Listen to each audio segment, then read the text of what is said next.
target of vile attacks, some of them racist. Just a few weeks ago, a family member of Miss Babbitt said publicly that Michael Byrd needs to swing from the end of a rope. Do you have any reaction to that comment?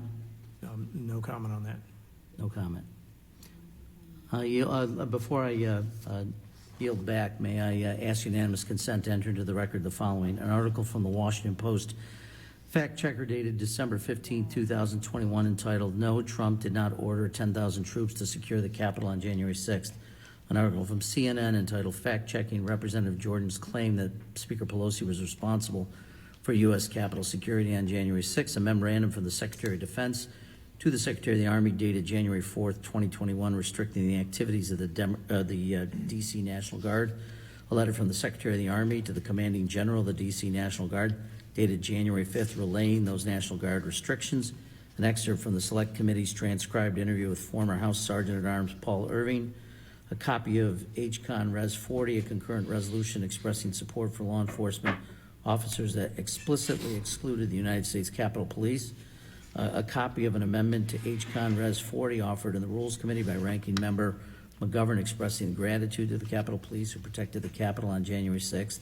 A copy of the vote tally on the amendment, which was defeated on a party line 8-3 vote, all Republicans voting against. A tweet by Representative Matt Gaetz dated September 14th, 2023, in which he pledges to hold Speaker McCarthy to his promise to release the full January 6 tapes.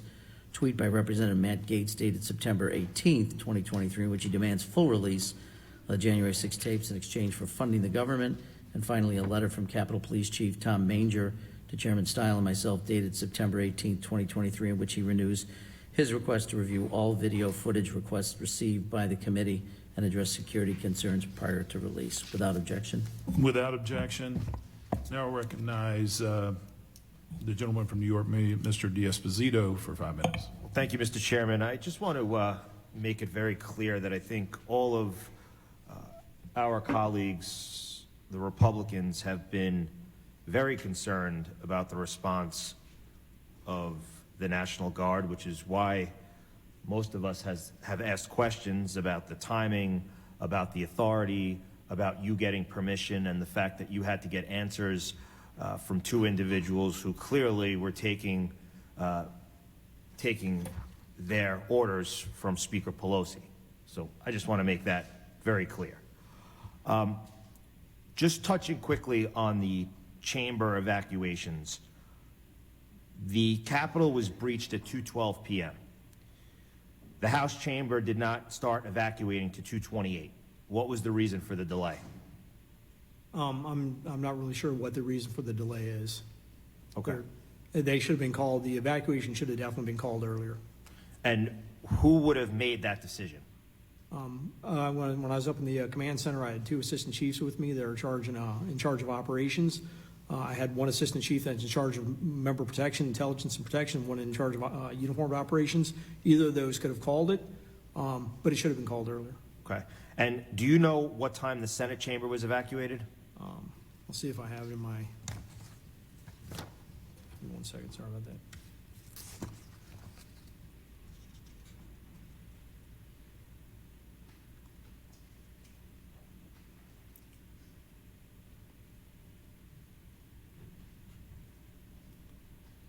I'm sorry.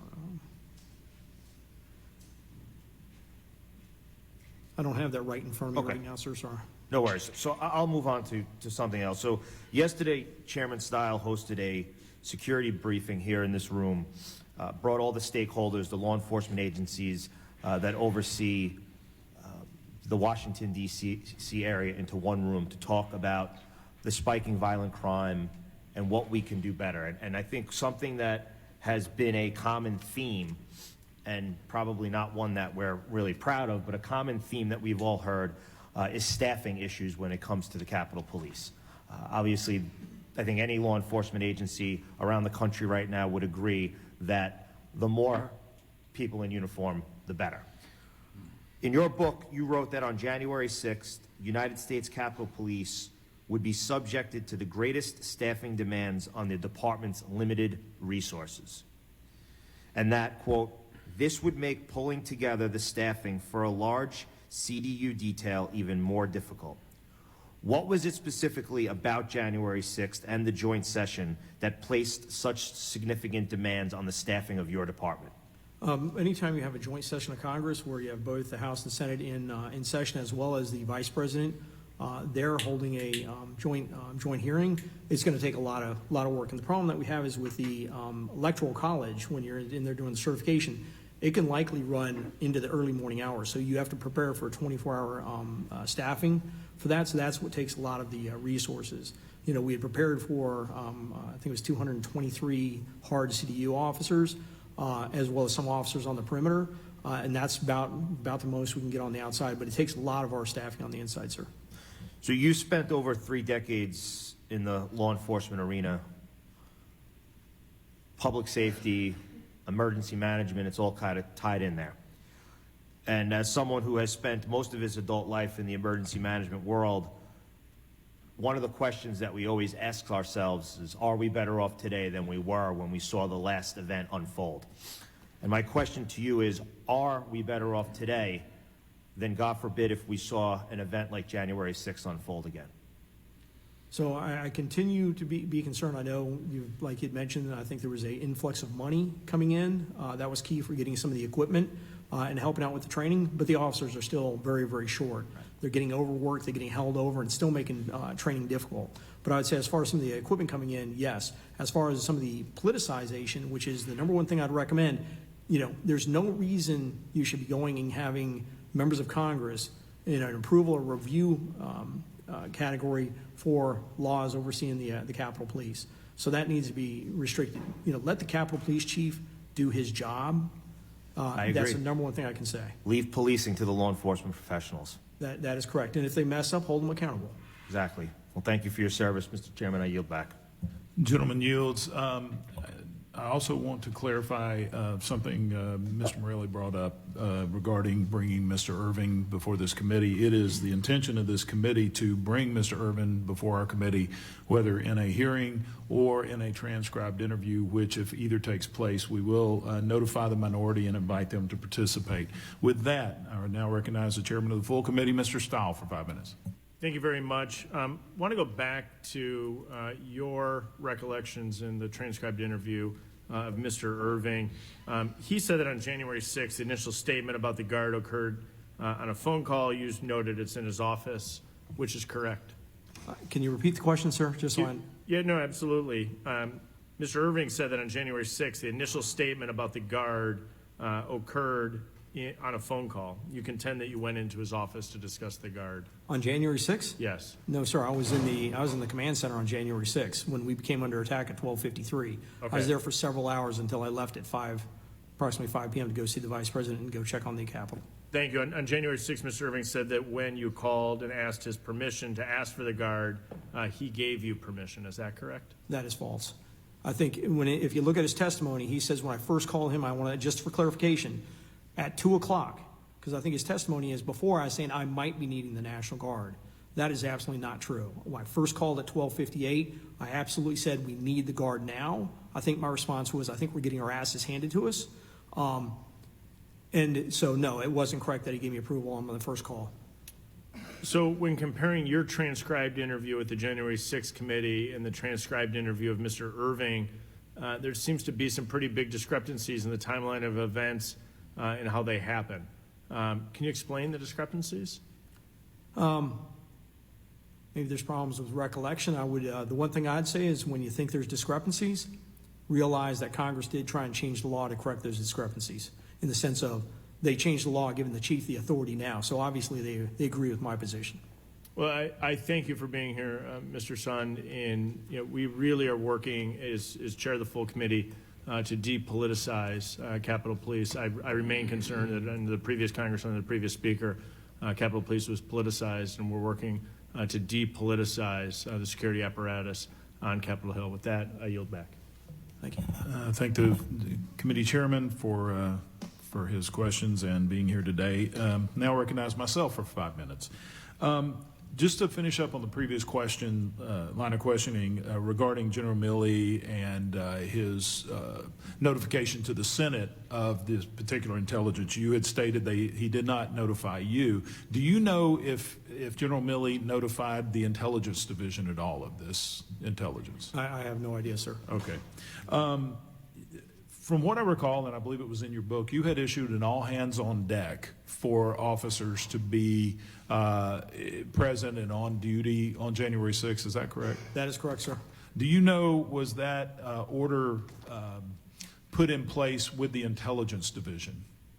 The Intelligence Division, actually, it's funny you say that. The Intelligence Division had 2/3 of their personnel working from home that day, so no, it was not put in place, and only had one intelligence analyst assigned to monitor the January 6th events. So even though you issued an all-hands-on-deck, this would have been Yogananda Pittman's call, she had nearly 70% of her workforce at home? At least of that one unit, when you talk about the intelligence. She has a larger work. That's right, she was over larger, but yeah, so the intelligence, do you know why they chose to not order their people to come to work? No, sir, I've not been able to follow up on that. Very interesting. Are there any pre-existing, or when you were chief, was there any pre-existing agreements between the Metropolitan Police Department and Capitol Police that would allow MPD to come onto Capitol grounds without the approval from the chief or the police board? Well, you got to understand, there's a number of thoroughfares through the Capitol grounds that Metropolitan Police will patrol regularly, Constitution Avenue, Independence Avenue. So they have to traverse the Capitol when you call the Capitol grounds regularly. For them to be coming up and coming into one of our buildings, it usually requires approval and notification for them to be able to come in and be invited in. From our research, the only directive that we've seen with the Metropolitan Police Department, which dates back about 10 years, is that no officer can come onto Capitol grounds, patrol Capitol grounds, or enter any Capitol building without the explicit approval or request by the Capitol Police Board. So you don't know that there is anything that has superseded that?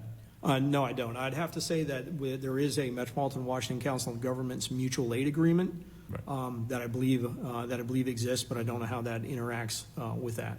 The mutual aid agreement that you enacted, is that same mutual aid agreement? Yes, sir. Okay. What time did you enact that? I enacted that at approximately 1:51. I called Scott Boggs over at the Metropolitan Washington Council of Governments, but also realized that I did call Metropolitan Police Department right at 12:55. We were attacked at 12:53. At 12:55, I'd called MPD and asked them to send in the resources. I'd called earlier that morning at 10:55 and asked Chief Carroll if he could put additional resources on Constitution Avenue in case we needed them. Now, that would have been off to Capitol grounds at that point? I believe it would have been right on the edge of Capitol the grounds. I edge. think it Okay. actually technically would have been on Capitol grounds, correct? Were you made aware that MPD would be sending their emergency services unit in plain clothes to be in the crowd?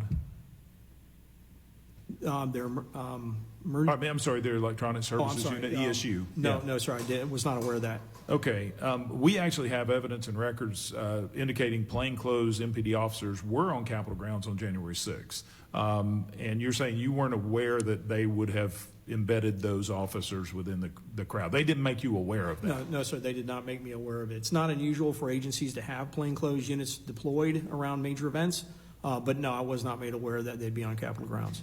Okay, some of what actually Metropolitan Police provided to us, camera footage, body cam footage, shows that there were undercover agents in the crowd, with one apparently encouraging some of the protesters to enter the Capitol. That would, I assume you would think that was uncalled for or unprofessional. I haven't seen that. If it turned out to be a police officer involved in that, that would be inappropriate. Okay. When did you come on as acting chief? I know it was 2017. What month? January. It was beginning of January, first week of January. So you were acting chief at the time that